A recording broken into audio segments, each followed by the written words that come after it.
If you're feeling angry and you can't stop and you need to get through this so that you can move forward with your life after splitting up with a narcissist or during the process of that, this video is for you. That's what we're talking about today, queenbeing.com, how to get over the anger and move forward in your life. So let's get started. My name is Angie Atkinson, and on this channel I offer free daily video coaching to help you discover, understand, and overcome narcissistic abuse in toxic relationships.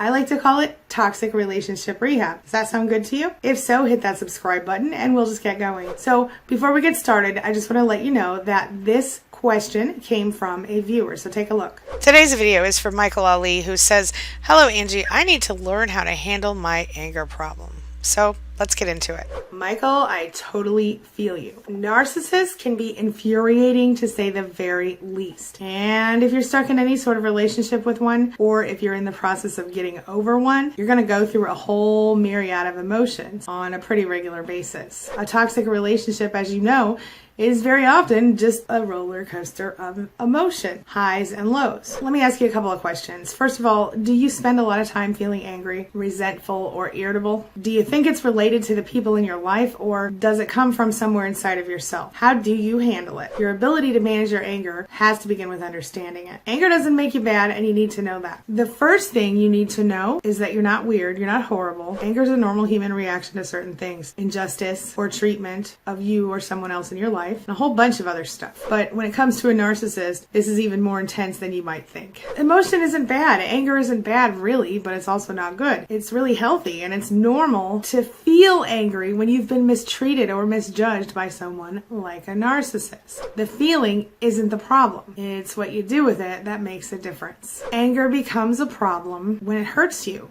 or when it hurts someone else. Sometimes anger is just what you need to push through and get out of something, right? But once it stops being productive, you want to let go of it. So if you feel like your anger is unhealthy, maybe it's time to let go of your anger. A lot of times, and especially when we're dealing with a narcissist or when we're in a difficult relationship with anyone, we keep quiet when we have anger. We don't say anything. We shove it down. Sometimes we do this for a logical reason because we're like, oh, I'm thinking too much or whatever. We aren't being logical and we know that. Other times we do it because we're trying to avoid confrontation or upset in the relationship. Sometimes people, like narcissists, they like to make you feel crazy, don't they? If you think you're dealing with someone who intentionally creates chaos for you, as you may be if you're dealing with a narcissist, you're going to want to know what to do and how to deal with it. Here's the thing that sucks. You spend all this time shoving your emotions down, but when it comes to anger, it can literally almost eat you alive if you push it down for too long. Eventually, you're going to have a way to express it. If you don't have a trusted friend or family member, you might look at some of the other safe alternatives out there. Places to release your anger, ways to release your anger. Maybe you want to join a support group like SPAN, or maybe you want to find a therapist or a coach, or even journaling can help. One thing you want to avoid though,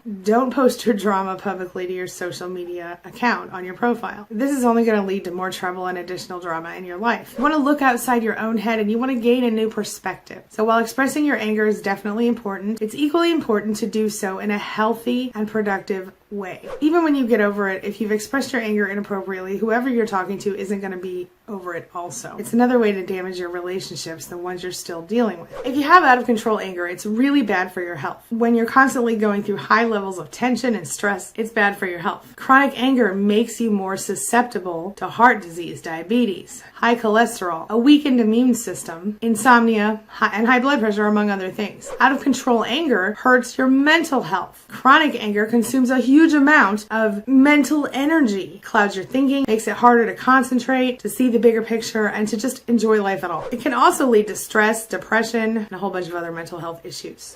This type of anger can also hurt your career. Constructive criticism, creative differences, heated debates, that can be healthy. But lashing out alienates your colleagues, your supervisors, your clients, and erodes their respect. And a bad reputation, as you may or may not know, can follow you forever. Makes it harder and harder to get ahead in the world. Not only that, but it hurts your relationships with other people in general. It causes lasting scars in the people closest to you. And it gets in the way of friendships, work relationships, and everything else.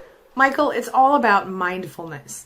So let's just jump right in here and talk about mindfulness and how you can use that to let go of some of the feelings of anger that you're struggling with now, which I assume have become toxic for you at this point. How do you stop trying to escape emotions? Well, you use mindfulness to accept them and address them. There are so many reasons that people want to escape emotions, but often it's just simply that it can be really painful to face certain feelings. That's why escapism with alcohol, drugs, overworking, overeating, and other habits are often used to deal with emotion. But when you push away the emotions rather than accepting them, they can really grow in intensity. The anger can become bitterness, and the fear can become an anxiety disorder. When you attempt to escape emotions and they end up building, not dealing with them can become a wrecking ball that will hit you when you least expect it. You end up feeling overwhelmed when the wall of emotion from months or years of holding back hits you all at once. The best way to deal with emotions, even the painful ones that you don't want to face, is to address them. By addressing them, you can discover a better way of handling what you feel. Mindfulness is a huge help with this. If you practice mindfulness, you can accept your emotions rather than pushing them away and not dealing with them. Many people do not want to accept their emotions because they attach another emotion to the original. For example, if they feel scared of something, it's often followed by shame. They'll shame themselves by engaging in negative self-talk, for having the fear to start with.